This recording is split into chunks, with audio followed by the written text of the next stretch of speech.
ಎಲ್ಲರಿಗೂ ನಮಸ್ಕಾರ. ನನ್ನ ಹೆಸರು ಛಾಯಾ ಅಂತ. ಒಂದು ಕಾಲೇಜಲ್ಲಿ ಕೆಮಿಸ್ಟ್ರಿ ಪ್ರೊಫೆಸರಾಗಿ ವರ್ಕ್ ಮಾಡ್ತಾ ಇದ್ದೀನಿ. ನನ್ನ ಇಂಟೆನ್ಷನ್ ಏನು ಈ ಚಾನಲ್ನ ಸ್ಟಾರ್ಟ್ ಮಾಡೋದಕ್ಕೆ ಅಂದರೆ, ಸಾಧ್ಯ ಆದಷ್ಟು ಕೆಮಿಸ್ಟ್ರಿ ರಿಲೇಟೆಡ್ ಟಾಪಿಕ್ನ ಸಿಂಪಲಾಗಿ ಕನ್ನಡದ ಹೇಳುವಂಥ ಪ್ರಯತ್ನ ಮಾಡ್ತಿದ್ದೀನಿ. ಕೆಮಿಸ್ಟ್ರಿ ಇಷ್ಟ ಇದ್ದವರೆಗೂ ಕೆಮಿಸ್ಟ್ರಿ ಕಡೆಗೆ ಸೆಳೆಯುವಂಥ ಪ್ರಯತ್ನ ನಾನು ಚಾನಲ್ ಮುಖಾಂತರ ಮಾಡ್ತಾ ಇದ್ದೀನಿ. ಪರ್ಟಿಕ್ಯುಲರ್ಲಿ ಕನ್ನಡ ಮೀಡಿಯಂ ಹುಡುಗರಿಗೆ, ರೂರಲ್ ಹುಡುಗರಿಗೆ ಹೆಲ್ಪ್ ಆಗಲಿ ಅಂತ ಕೆಮಿಸ್ಟ್ರಿನ ಕನ್ನಡದ ಹೇಳುವಂಥ ಪ್ರಯತ್ನ ನನ್ನ ಚಾನಲ್ ನಾನು ಮಾಡ್ತಾ ಇದ್ದೀನಿ.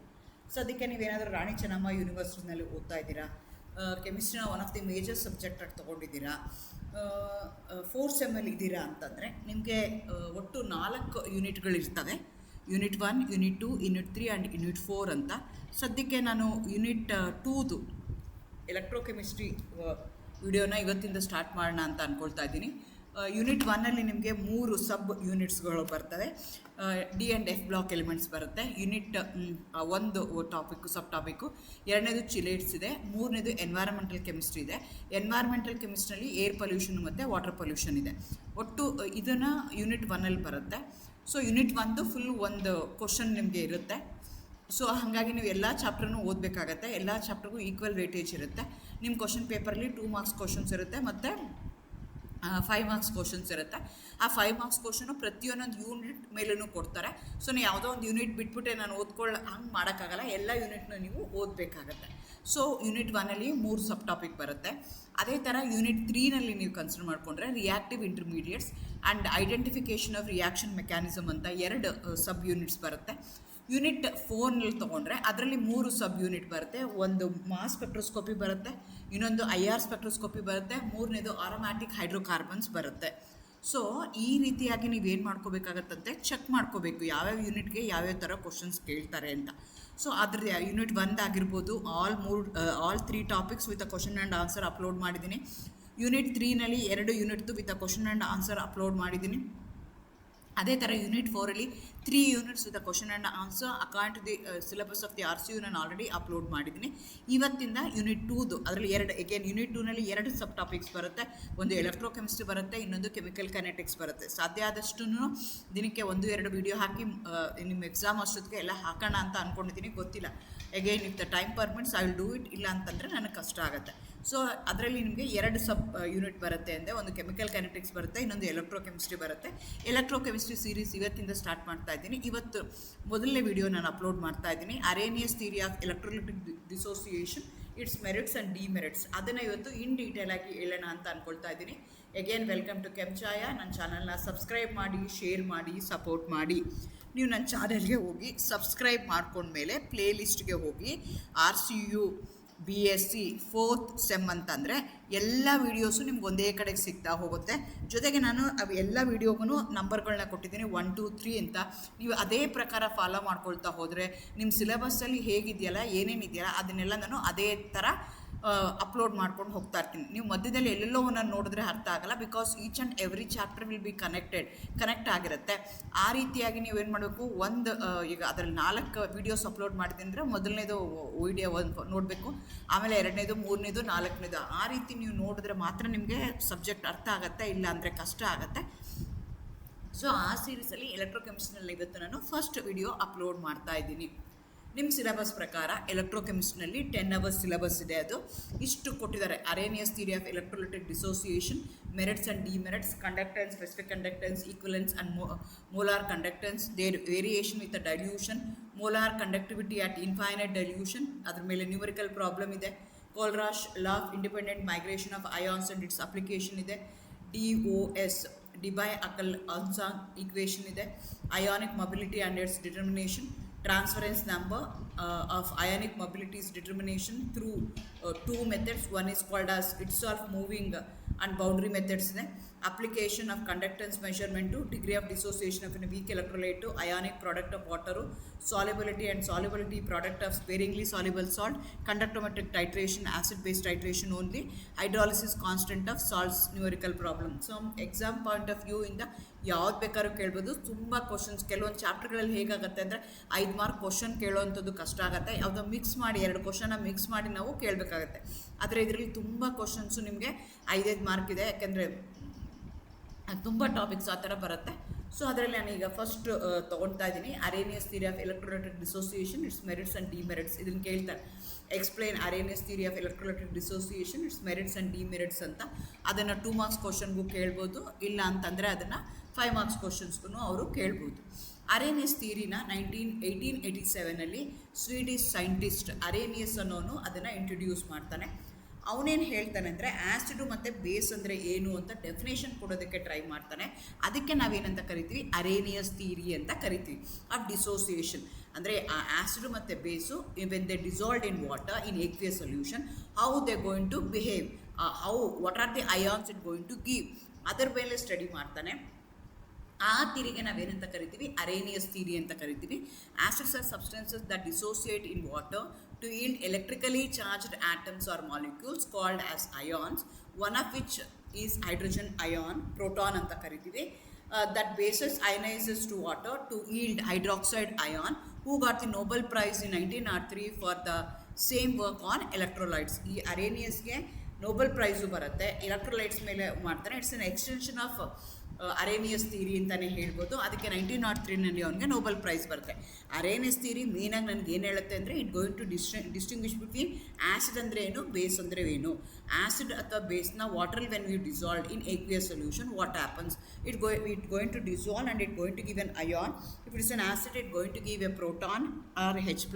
If it is a base, it going to give OH-, hydroxide ions ಅಂತ ಕರಿತೀವಿ. He focused on what ions were formed when acids and bases dissolved in water. He came up with an idea that the acids and base dissociate in water to give hydrogen ion and hydroxide ion ಅಂತ ಹೇಳ್ದೆ. ನಾನು ಹೇಳ್ತಾ ಇದ್ದು 1887 ಅಂತಂದರೆ ಹತ್ತತ್ರ 150 ವರ್ಷದ ಹಳೆಯದು ನಾನು ಹೇಳ್ತಾ ಇದ್ದೀನಿ. ನಿಮ್ಮ ಸಿಲೆಬಸ್ಸಲ್ಲಿ ಇಟ್ಟಿದ್ದಾರೆ. That is a very basic. Electrochemistry ಶುರು ಆಗಿದ್ದೇನೆ. Electrochemistry is the main source. ಎಲೆಕ್ಟ್ರೋಕೆಮಿಸ್ಟ್ರಿಯಿಂದ ನಮಗೆ ಎಷ್ಟೊಂದು ರಿಯಾಕ್ಷನ್ಸ್ ಈಗ ನಮಗೆ ಮಾಡರ್ನ್ ಲೈಫ್ ಸ್ಟೈಲ್ಗೆ, ಮಾಡರ್ನ್ ಎಕ್ವಿಪ್ಮೆಂಟ್ಗಳಿಗೆಲ್ಲ ಬೇಕಾಗುವಂಥದ್ದಕ್ಕೆಲ್ಲ ಬೇಸಿಕ್ ಯಾವುದು ಅಂದರೆ ನಮಗೆ ಎಲೆಕ್ಟ್ರೋಕೆಮಿಸ್ಟ್ರಿ ಆಗಿದೆ. ಹಾಗಾಗಿ ಇವನ್ ದೋ ಇಟ್ಸ್ 150 years ಓಲ್ಡ್ ಕಾನ್ಸೆಪ್ಟ್ ಆದ್ರೂ ಅದು ನಿಮಗೆ ಗೊತ್ತಿರಬೇಕು, ಹಿಸ್ಟ್ರಿ ಗೊತ್ತಿರಬೇಕು, ಬೇಸ್ ಗೊತ್ತಿರಬೇಕು ಅಂತ ಇದನ್ನು ಅವರು ಇಂಟ್ರಡ್ಯೂಸ್ ಮಾಡಿದ್ದಾರೆ. Again he also classified the acids and bases based on their electrolytes and non electrolytes ಅಂತಲೂ ಕನ್ಸಿಡರ್ ಮಾಡಿದ ಅವನು. Electrolyte is a compound that conduct an electric current when it is in aqueous solution or ಮೋಲ್ಟೆಡ್.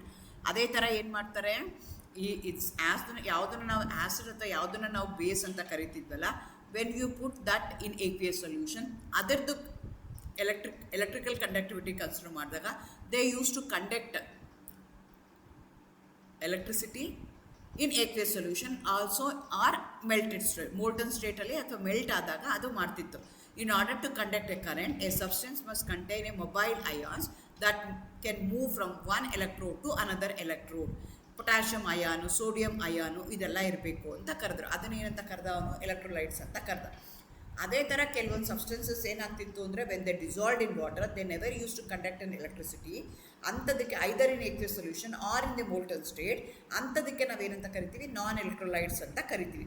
Sugar ಆಗಿರ್ಬೋದು, ethanol ಆಗಿರ್ಬೋದು, ಇವೆಲ್ಲ ಏನಾಗ್ತವೆ, they going to dissolve in water but they do not produce ions. So ಯಾವುದು ಅಯಾನ್ಸ್ನ produce ಮಾಡುತ್ತೆ when you dissolved in water, so those substances they can conduct electricity. ಅದಕ್ಕೆ electrolyte ಅಂತ ಕರೆದ. The substances when they dissolved in water they do not give ions and they do not conduct electricity, ಅದಕ್ಕೆ ಏನಂತ ಕರೆದ, non electrolytes ಅಂತ ಕರೆದ. Generally electrolytes ಅಂತಂದರೆ inorganic ಅಯಾನ್ಸ್ಗಳಾಗಿರ್ತವೆ, ಇನ್ಆರ್ಗ್ಯಾನಿಕ್ ಕಾಂಪೌಂಡ್ಸ್ ಆಗಿರ್ತವೆ. ನಾನ್ ಎಲೆಕ್ಟ್ರೋಲೈಟ್ಸ್ ಅಂದರೆ ಅದು ಜನರಲಿ ಆರ್ಗ್ಯಾನಿಕ್ ಆಗಿರುತ್ತೆ. ಸೊ ಇದನ್ನು ಬೇಸ್ ಇಟ್ಕೊಂಡು ಅರೇನಿಯಸ್ ಥಿಯರಿ ಆಫ್ ಆ್ಯಸಿಡ್ ಬೇಸ್ ಅಂತ ಅವ್ನು ಹೇಳ್ದ. ಇದನ್ನೇ ನಾನು ಮತ್ತೆ ಅದು ಏನು ಫಸ್ಟ್ ಸೆಂಟೆನ್ಸಲ್ಲಿ ಹೇಳಿದ್ದೀನಲ್ಲ, ಫಸ್ಟ್ ಸ್ಲೈಡಲ್ಲಿ ಹೇಳಿದ್ದೀನ ಅದನ್ನೇ ಹೇಳ್ತಾ ಇದ್ದಾನೆ. ಅದನ್ನು ಎಕ್ಸ್ಟೆನ್ಷನ್ ಮಾಡ್ಕೊಳ್ತಾ ಹೋದ. ಅರೇನಿಯಸ್ acid in aqueous solution increases the concentration of proton or H+ ions. For example, hydrochloric ವಾಟ್ರಲ್ಲಿ ಹಾಕಿದಾಗ ವಾಟ್ರಲ್ಲೂ H+ ಇದೆ, ಆದರೆ ಅದಕ್ಕೆ ನೀವು HCl ಹಾಕಿದಾಗ ಪ್ರೋಟಾನ್ ಅಯಾನ್ ಕಾನ್ಸಂಟ್ರೇಷನ್ ಇನ್ಕ್ರೀಸ್ ಆಯಿತು ಅಂದರೆ ಅದನ್ನು ನಾವು ಆ್ಯಸಿಡ್ ಅಂತ ಕರೆಯೋಣ ಅಂತ ಹೇಳ್ದ. HCl ಇನ್ aqueous solution ಕೊಟ್ಟಾಗ ಏನಾಗುತ್ತೆ, H+Cl- ಆಗುತ್ತೆ. Arrhenius base is a substance that increases the concentration of the hydroxide ions, OH- ion, in aqueous solution. For example, sodium hydroxide. Sodium hydroxide dissolve ಆದಾಗ ಏನಾಗುತ್ತೆ Na+ ಆ್ಯಂಡ್ OH- ಬರುತ್ತೆ. So ಇದೆಲ್ಲ ಯಾವುದ್ರಲ್ಲಿ ಆಗ್ತಾ ಇದೆ, ಇನ್ ವಾಟರ್, ಇನ್ ಏಕ್ವಿಯಸ್ solution. ಆ್ಯಸಿಡ್ನ ಅನ್ನೋಂಥ water ಒಳಗಡೆ ಹಾಕಿದಾಗ ಅದೇನಾಗ್ತಿದೆ, H+ ಅಯಾನ್ ಕಾನ್ಸಂಟ್ರೇಷನ್ ಜಾಸ್ತಿ ಆಗ್ತಾ ಇದೆ. ಯಾಕೆ ಅಂದರೆ ವಾಟ್ರಲ್ಲಿರುವಂಥದ್ದು ಏನು ಸ್ಪ್ಲಿಟ್ ಆಗ್ತಿದೆ, H+ ಮತ್ತು OH- ಆಗಿ ಸ್ಪ್ಲಿಟ್ ಆಗ್ತಾ ಇದೆ. ಸೊ H+ ಮತ್ತು OH- ಇರೋದಕ್ಕೆ H+ ಈಗ ಆ್ಯಸಿಡ್ ಏನು ಮಾಡುತ್ತೆ, H+ನ ಜಾಸ್ತಿ ಕೊಡುತ್ತೆ. ಹಾಗಾಗಿ ಏನಾಯಿತು, H+ ಕಾನ್ಸಂಟ್ರೇಷನ್ ಇನ್ಕ್ರೀಸ್ ಆಯಿತು ಅಂದರೆ ಅದನ್ನು ಆ್ಯಸಿಡ್ ಅಂತ ಕರೆದ. OH- ಅಯಾನ್ ಕಾನ್ಸಂಟ್ರೇಷನ್ ಇನ್ಕ್ರೀಸ್ ಆಯಿತು ಅಂದರೆ ಅದನ್ನು ಅವನು ಬೇಸ್ ಅಂತ ಕರೆದ. ಸೊ ಇದಕ್ಕೆ ಪಾಸ್ಟುಲೇಟ್ಸ್ನ ತೊಗೊಳ್ಳೋದಾದರೆ ಅವನು ಎಲೆಕ್ಟ್ರೋಲೈಟ್ಸ್ ಅಂತ ಹೇಳ್ದ. They going to dissociate into positive and negative ions when the dissolved in water ಅಂತ ಹೇಳ್ದ. ಎಲೆಕ್ಟ್ರೋಲೈಟ್ಸ್ ಆ್ಯಸಿಡ್ಸ್ ಆಗಿರ್ಬೋದು, ಬೇಸಸ್ ಆಗಿರ್ಬೋದು, ಸಾಲ್ಟ್ಸ್ ಆಗಿರ್ಬೋದು, ಇದನ್ನೆಲ್ಲನೂ ಅವನು ಏನಂತ ಕರೆದ, ಎಲೆಕ್ಟ್ರೋಲೈಟ್ಸ್ ಅಂತ ಕರೆದ. They going to dissolve in water to give a cation and anion when the dissolved in water ಅಂತ ಹೇಳ್ದ. That was the first postulate. ಇದನ್ನು ಕೇಳ್ತಾರೆ, give the postulates of Arrhenius theory of electrolytic dissociation ಅಂತ ಕೇಳ್ತಾರೆ. These ions are responsible for electrical conductivity in solution. These charged particles, these charged ions, either a positive or negative charge, so they are the responsible for electrical conductivity ಅಂತ ಹೇಳ್ತಾರೆ. when they ಅಲ್ಲಿ ನಾನು ಮುಂಚೆನೇ ಹೇಳ್ದಂಗೆ those are the substances, they have a capacity to move the electrons, so they are going to conduct the electricity. The degree of dissociation depends on nature of degree of dissociation. ಅದು split ಆಗುತ್ತಲ್ಲ, dissociate ಆಗುತ್ತಲ್ಲ, ಅಯೋನೈಸ್ ಆಗುತ್ತಲ್ಲ, positive ಮತ್ತು negative iron ಆಗಿ dissociate ಆಗುತ್ತಲ್ಲ, ಅದು ಯಾವ್ಯಾವ್ದ್ರ ಮೇಲೆ depend ಆಗುತ್ತೆ ಅಂದರೆ ನಾವು ತೊಗೊಂಡಿರುವಂಥ ಸಲ್ಯೂಟ್ ಯಾವುದು, ತೊಗೊಂಡಿರುವಂಥ ಸಾಲ್ವೆಂಟ್ ಯಾವುದು, ಟೆಂಪರೇಚರ್ ಎಷ್ಟಿದೆ, ಡೈಲ್ಯೂಷನ್ ಎಷ್ಟಿದೆ, ಅದ್ರ ಮೇಲೆ ಡಿಪೆಂಡ್ ಆಗುತ್ತೆ ಅಂತ ಹೇಳ್ದೆ. That's the third possibility. Neutralization, precipitation, other all ionic reaction occur due to interaction of ions ಅಂತ ಹೇಳ್ದ. ಸೊ ಡಿಸೋಸಿಯೇಷನ್ ಆಗೋದ್ರಿಂದ ಅಯಾನ್ಸ್ ಬರುತ್ತೆ. ಆ ಅಯಾನ್ಸ್ ಏನು ಮಾಡುತ್ತೆ, ಎಲೆಕ್ಟ್ರಿಕಲ್ ಕಂಡಕ್ಟಿವಿಟಿಗೆ ಕಾರಣ ಆಗುತ್ತೆ. ಜೊತೆಗೆ ಬೇರೆ ಬೇರೆ reaction, neutralisation reaction, precipitation reaction, all ionic reactions ಯಾವುದರಿಂದ ಆಗುತ್ತೆ ಅಂದರೆ ಇಂಟ್ರಾಕ್ಷನ್ ಆಫ್ ಅಯಾನ್ಸ್ ಅಂತ ಹೇಳ್ದ. These are the 4 postulates of ಅರೇನಿಯಸ್ theory of electrolytic dissociation. ಈಗ ಒಂದೊಂದನೇ ನೋಡ್ಕೊಳ್ತಾ ಹೋಗೋಣ. ಆ 4 ಪಾಸ್ಟುಲೇಟ್ನ ಇನ್ ಡೀಟೇಲಾಗಿ ನಾನೀಗ ಎಕ್ಸ್ಪ್ಲೈನ್ ಮಾಡ್ತಾ ಹೋಗ್ತೀನಿ. The molecules of an electrolyte in solution breaks up into 2 types of charged particles called as ion. This process we are going to call it as ionization or dissociation ಅಂತ ಕರಿತೀವಿ. Positive ಅಯಾನ್ಗೆ ಕೆಟಯಾನ್ ಅಂತ ಕರೆದ್ರು, negative ಅಯಾನ್ಗೆ ಅನಯಾನ್ ಅಂತ ಕರೆದ್ರು. For example, ಈಗ sodium chloride ಇದೆ, which is A salt.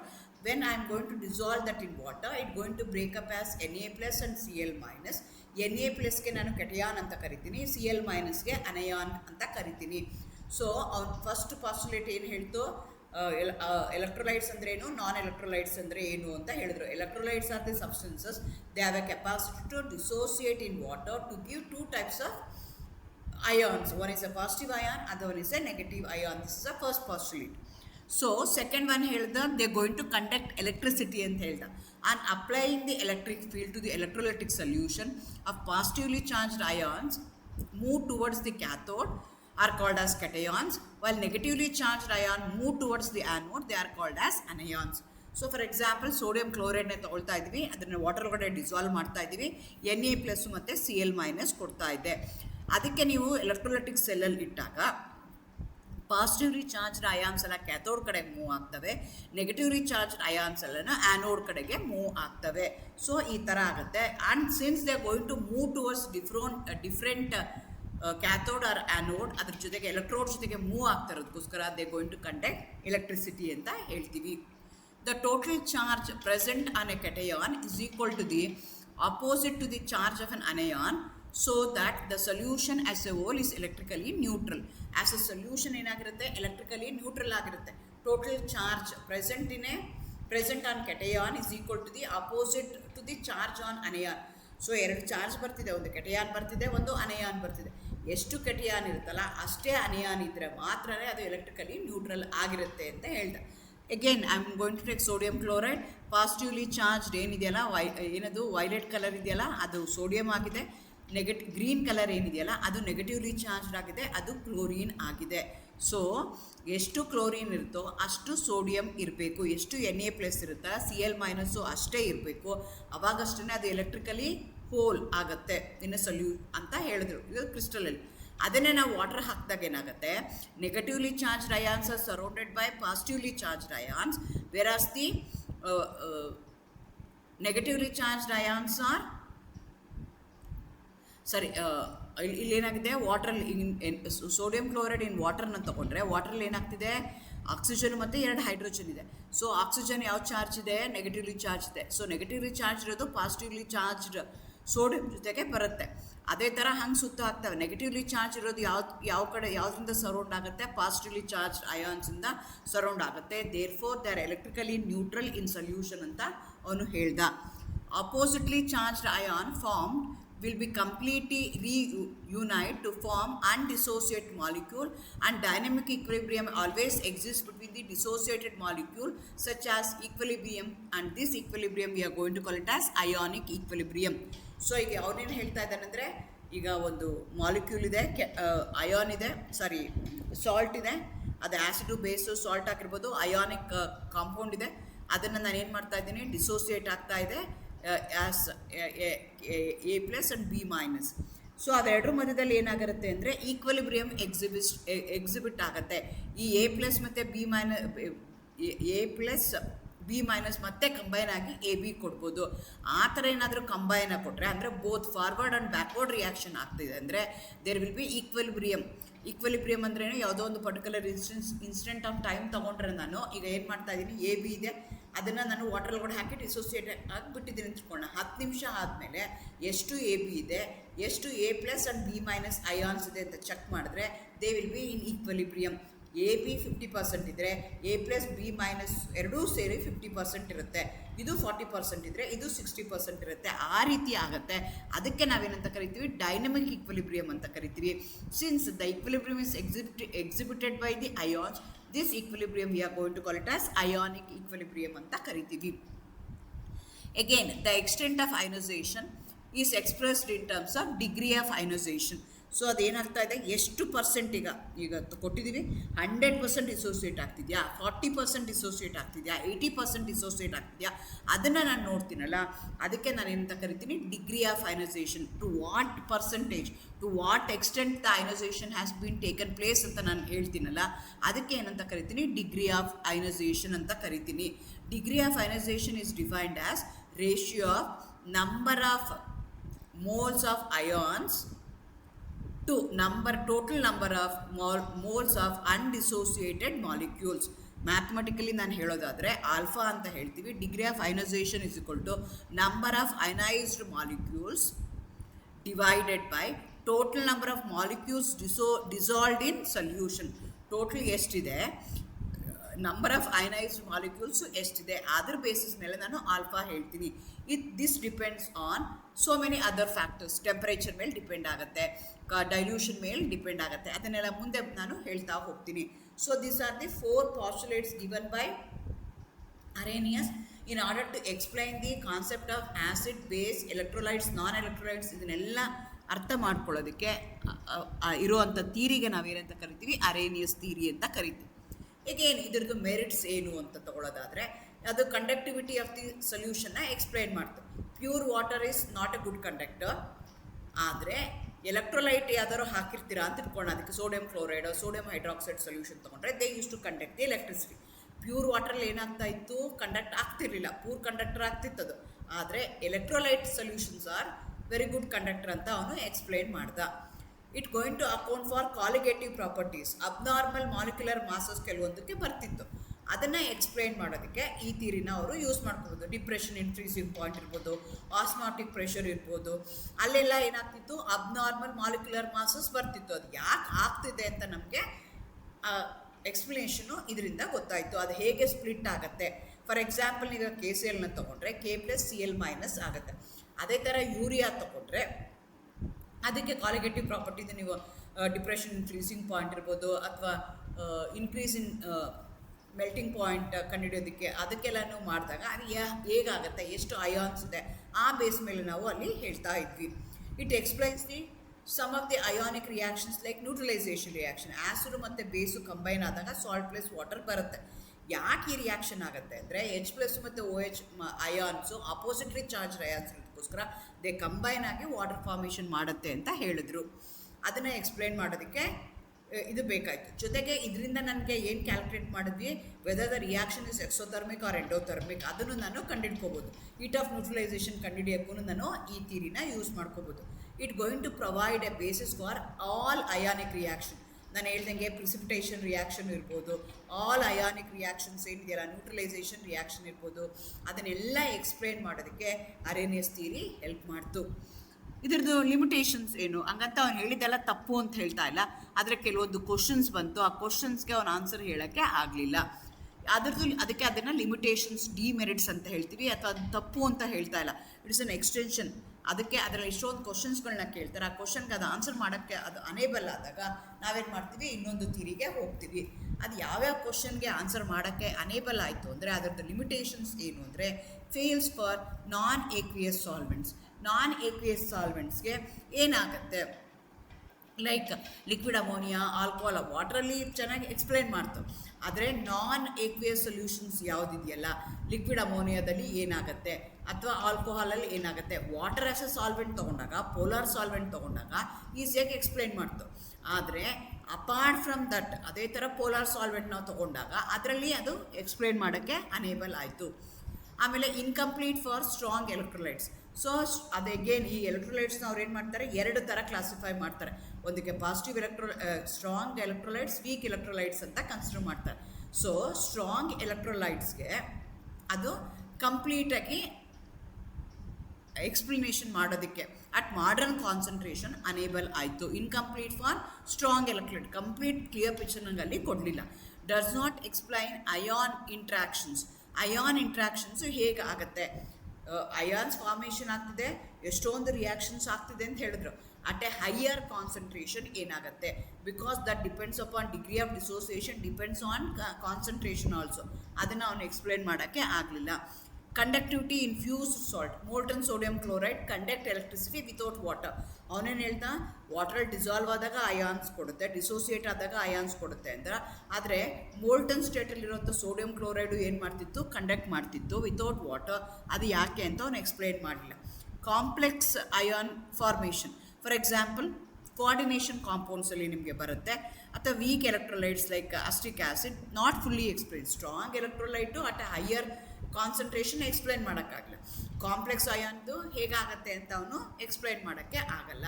So ಅದನ್ನು ತಿಳ್ಕೊಳ್ಳೋದಕ್ಕೆ ನೆಕ್ಸ್ಟ್ ಇನ್ನೊಂದು ಲಾ ಬರುತ್ತೆ, that I explain in the next ವಿಡಿಯೋಸ್ಗಳಲ್ಲಿ ಹೇಳ್ತಾ ಹೋಗ್ತೀನಿ. If you have any questions you can comment below. Like, share, subscribe for more chemistry videos. Next ವಿಡಿಯೋದಲ್ಲಿ conductance, specific conductance, equivalent conductance, molar conductance ಅಂತ ಬರುತ್ತೆ. How it going to vary with the dilution, because ನಾನು ಹೇಳಿದೆ dilution play very important role, the concentration play very important role. High concentration ಹೆಂಗೆ behave ಮಾಡುತ್ತೆ, low ಕಾನ್ಸಂಟ್ರೇಷನಲ್ಲಿ ಹೇಗೆ behave ಮಾಡುತ್ತೆ, ಅದು ನಮಗೆ ಗೊತ್ತಾಗಬೇಕು. ಅದನ್ನು ನಾನು ನೆಕ್ಸ್ಟ್ ವಿಡಿಯೋದಲ್ಲಿ ಹೇಳೋಣ ಅಂತ ಅಂದ್ಕೊಳ್ತೀನಿ. ಎಗೇನ್ ನಾನು ಇಷ್ಟೆಲ್ಲ effort hockey day and night ನಾವು ರೆಗ್ಯುಲರ್ ಕೆಲಸ ಮಾಡಿಕೊಂಡು ಇವೊಂದು ನಂದು ಆರ್ಗ್ಯಾನಿಕ್ ಕೆಮಿಸ್ಟ್ರಿ ಸ್ಪೆಷಲೈಸೇಷನ್ ಆದ್ರೂ physical chemistry videos, inorganic chemistry videos ಯಾಕೆ ಹಾಕ್ತೀನಿ ಅಂತಂದರೆ, ಪರ್ಟಿಕ್ಯುಲರ್ಲಿ ಕನ್ನಡ ಮೀಡಿಯಮ್ ಹುಡುಗರಿಗೆ, ರೂರಲ್ ಹುಡುಗರಿಗೆ, ಮತ್ತು ಗೌರ್ಮೆಂಟ್ ಕಾಲೇಜ್ ಹುಡುಗರಿಗೆ, ಅಂದರೆ ಸರಿಯಾಗಿ ಪಾಠ ಆಗದೆ ಇರೋವಂಥ ಹುಡುಗರಿಗೆ, ಅಂಥವ್ರಿಗೆ ಹೆಲ್ಪ್ ಆಗಲಿ ಅಂತ ನಾನು ವಿಡಿಯೋ ಮಾಡ್ತೀನಿ. ವಿಡಿಯೋಸ್ ಮಾಡಿದಾಗ ಸುಮಾರು ಒಂದು 50 ಜನನೂ ನೋಡಲಿಲ್ಲ ಅಂದರೆ ನಾನು ಇಷ್ಟೆಲ್ಲ ಎಫರ್ಟ್ ಹಾಕಿ ಯಾಕೆ ಮಾಡ್ತಾಯಿದ್ದೀನಿ ಅನ್ನೋ ಕ್ವಶನ್ಸು ತುಂಬ ಸಲ ಬರುತ್ತೆ. ಮೋಟಿವೇಟ್ ಹಾಕ್ತೀನಿ. ಸೊ ಹಾಗಾಗಿ ಸಾಧ್ಯ ಆದಷ್ಟು ನನ್ನ ವೀಡಿಯೋಸ್ನ ನೋಡಿ ಸಪೋರ್ಟ್ ಮಾಡಿ, ಮೋಟಿವೇಟ್ ಮಾಡಿ. ಇದರಿಂದ ನನಗೇನು ತುಂಬ ದುಡ್ಡು ಬರಲ್ಲ. ಅದನ್ನು ನಂದು ಟೈಮ್ಗೆ you have to value for my time. So ಇದಕ್ಕೆ ಇಷ್ಟೆಲ್ಲ ಮಾಡೋದಕ್ಕೆ PPT ಮಾಡ್ಕೋಬೇಕು, ಓದಬೇಕು, ಸಿಲೆಬಸ್ ಪ್ರಕಾರ ಏನಿದೆ ಅಂತ ಎಲ್ಲ ಟೈಪ್ ಮಾಡಬೇಕು, ಆಮೇಲೆ PPT ಮಾಡಬೇಕು, ಆಮೇಲೆ ವಿಡಿಯೋ ಮಾಡಬೇಕು, ಆಮೇಲೆ ಎಡಿಟ್ ಮಾಡಿ ನಾನು ಯೂಟ್ಯೂಬ್ಗೆ ಅಪ್ಲೋಡ್ ಮಾಡಬೇಕು. ಇಷ್ಟಕ್ಕೆಲ್ಲ ನನಗೆ ತುಂಬ ಟೈಮ್ ತೊಗೊಳುತ್ತೆ. ನನ್ನ ಟೈಮ್ಗೆ ನೀವು ವ್ಯಾಲ್ಯೂ ಮಾಡೋದಾದರೆ ನನ್ನ ವೀಡಿಯೋಸ್ನ ನೀವು ನೋಡಿದ್ರೆ, ಇಲ್ಲ ಅಂತಂದರೆ ನಾನು ಯಾಕೆ ವಿಡಿಯೋ ಮಾಡಬೇಕು ಅಂತ ಅನಿಸುತ್ತೆ. That's only concern with this. Thank you, all the best, good luck.